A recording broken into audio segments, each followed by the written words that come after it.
Uda askorentzat izaten da atsedenerako momentua, Jon. Zuretzat, aktoreentzat orokorrean ez da ala izaten, ez da? Bueno, 50-50. Nire kasuan egia esan atsedenerako denbora pixka bat eduki dut, batez ere orain uztailean, baina bukara aldera ja baditut bi funtzio orain 24an Onjarbin eta 25ean Arrigorriagan, eta gero ja abuztutik aurrera berriz ere egurrean hasiko gea.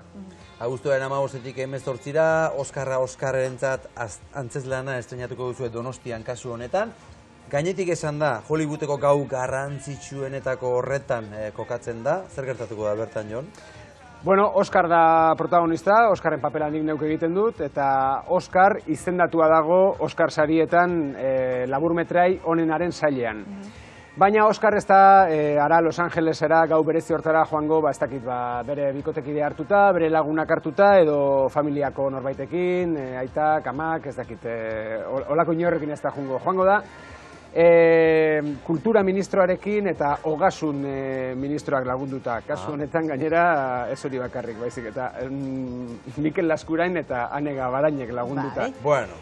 Eta orduan kontatzen du pixka bat Oskarraren galaren aurreko momentu hori eta galaren ondorengo momentuak baita ere. Badago beste laugarren pertsonaia bat, Oiana Maritorenak antzesten duena, eta da Paulin, dela pixkat antzeslaneko pertsonaia sekretua, sekretu gehien dituen pertsonaia, baina esango nuke baita ere zintzoena dena. Ze antzeslan honek jartzen digu pixka bat, pentsatzen jartzen gaitu, eta galdera bat botatzen digu dena, benetan zer egiteko prest gaude gure ametsak betetzeko, bidean jendea uzteko prest gaude, jendea zapaltzeko ere gai gara gure helburu profesionalak edo lortzeko, eta gauza guzti horiek jartzen ditu mai gainean, baina komedia askorekin hori bai.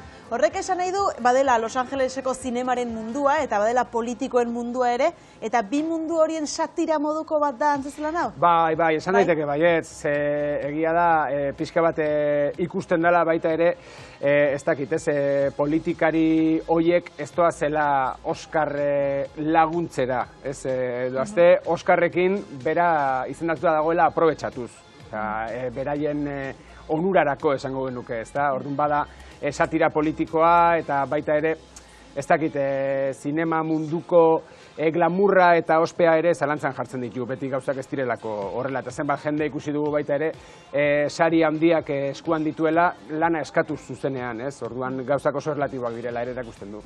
Aurretik ezagutu dugu un Oscar para Oscar gaztelaniazko obra, ez da? Kasu honetan euskerara ekarrita, euskerazko bertsioa, zer moduz, egokitzapena, Jon? Bueno, ondo, gainera konturatu geha, Martinek itzulpena egin duenean, eta gero guk irakurri dugunean eta hola ere, zelai polita daukagula erreferentziak eta gure erreferentziak sartzeko, eta pixka bat testua gure ganatzeko baita ere, ez? Eta egia esan horrek emango dio beste bizitza desberdin bat, pixka bat, hori zen gure helburua baita ere, un Oskar para Oskar edo Oskarra Oskarrentzat antzeslan horren bizitza pixka bat luzatzea. Guk aukera hori daukagu, elebiduna gea, gazteleraz eta euskeraz egin ditzakegu antzeslanak. Orduan ikusi genuen Oskarra Oskarrentzak bazaukala euskeraz ere ibilbidea.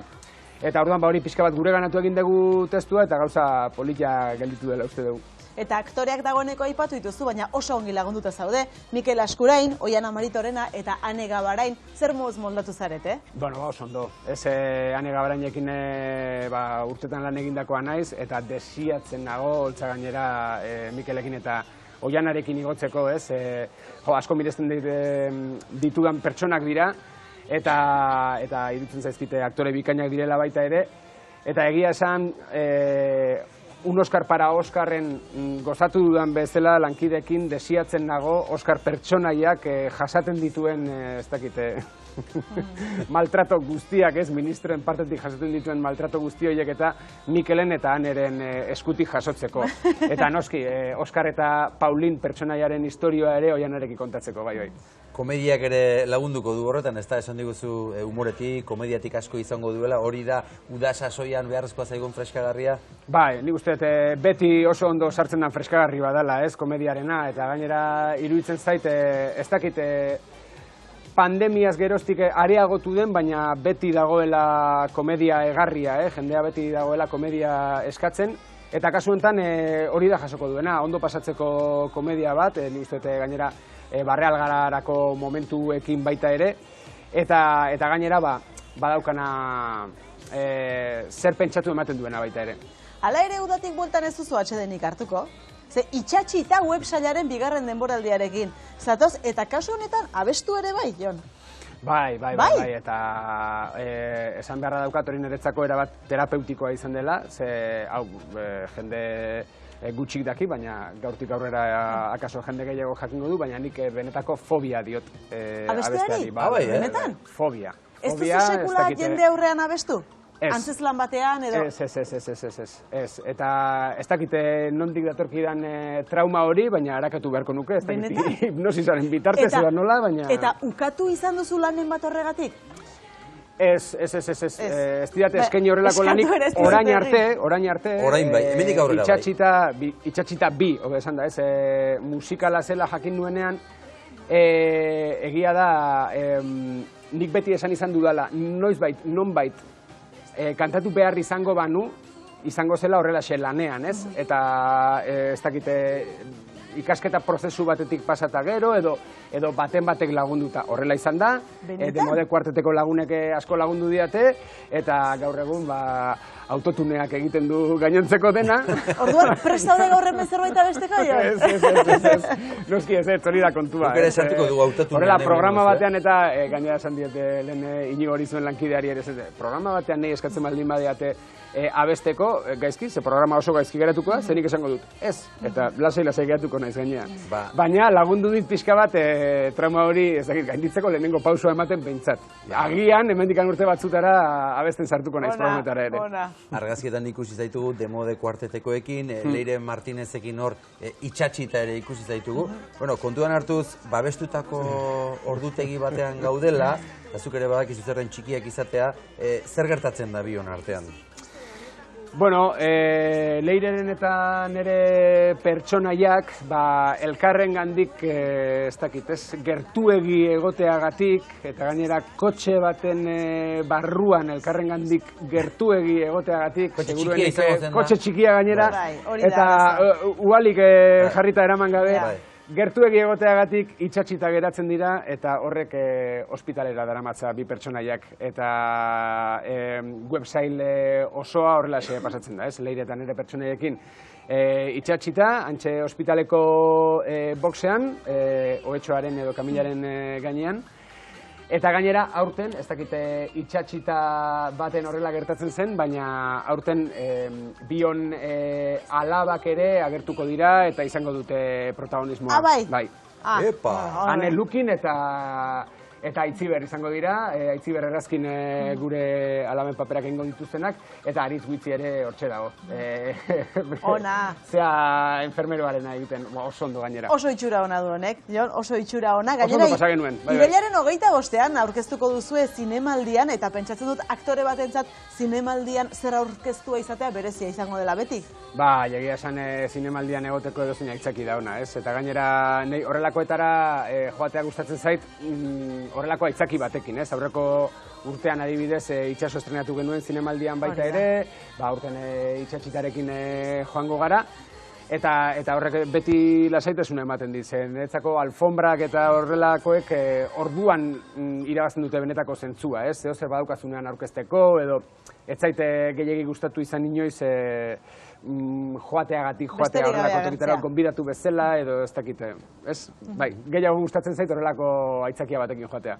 Antzerkia, webseria eta zure bakarrizketa ere bai, Tutun Platz kasu honetan, hementxe gure agertokietan herri-zerri ari zara eskaintzen, nola daukazu agenda Tutun Platzekin?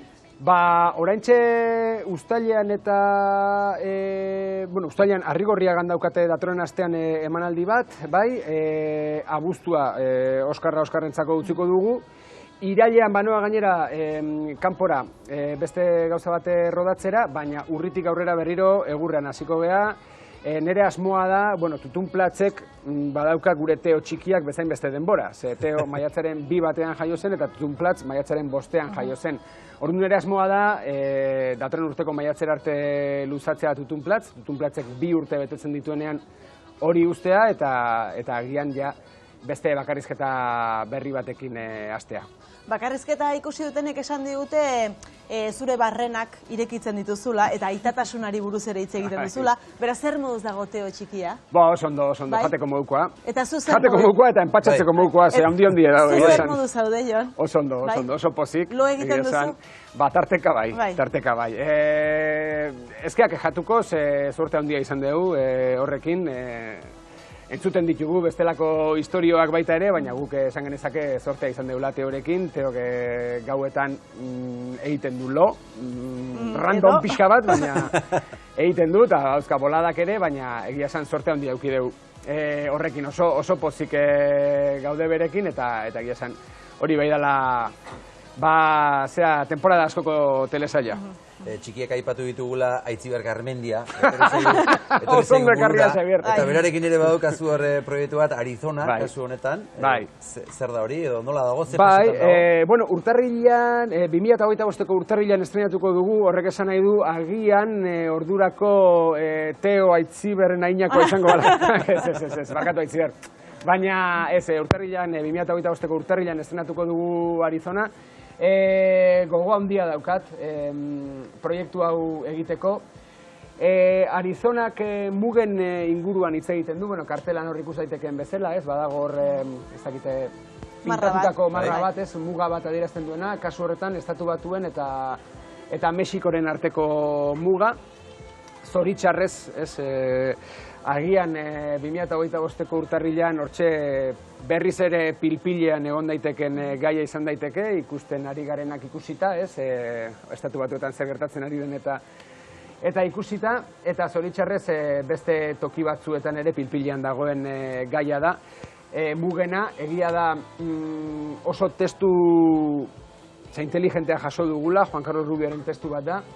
Euskaraz egingo dugu Euskal Herriko mugen barnean salbuespenen batekin, gazteleraz egindakoren bat ere izango da, baina euskaratu egingo dugu hau ere, eta iruditzen zaite oso funtzio potente atera daitekela. Aitziber eta biok saiatuko gara gure humorearen edo gure gugandik espero den humorea edo beti ematen dugun humore hori ematen baita ere, baina oraingo honetan eduki aldetik ere esan daiteke serio jarriko gehala. Zenekiten Arizona aritz ona hitzetik datorrela? Ez nekin. Begira, hori esan dezakezute, benetan, bertara joandako bakizu hartzaiak eta bar, batean negotetik, Arizona, hori sartu dezakezute.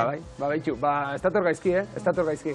Gogo handia daukagu, biok berriz ere holtza gainean elkarrekin ibiltzeko, esango zuet, netzako Aitziberrekin holtza baten gainean ez nagoen egun bakoitzaia denbora galtze bada, sekulako plazerra eta sekulako privilegioa delako berekin holtza partekatzea. Orduan hori, desiatzen gaude, ensaioekin hasi eta horri heltzeko baita ere. Jon, urtarrilean esan duzu estreinatuko duzuela hori, estreinaldia eta gero, etorri zaitezkete biok nebali maduzu, bibazuekera. Hori da. Oain txakolindegian gauden bezala, ikan gauden bezala, urtarrilaren bukaera aldea, sagardotegi denboraldia nola irekitzen dan, igual que... Orduan etorri nahi duzu? Hortxe, Oskarrak, txotxak...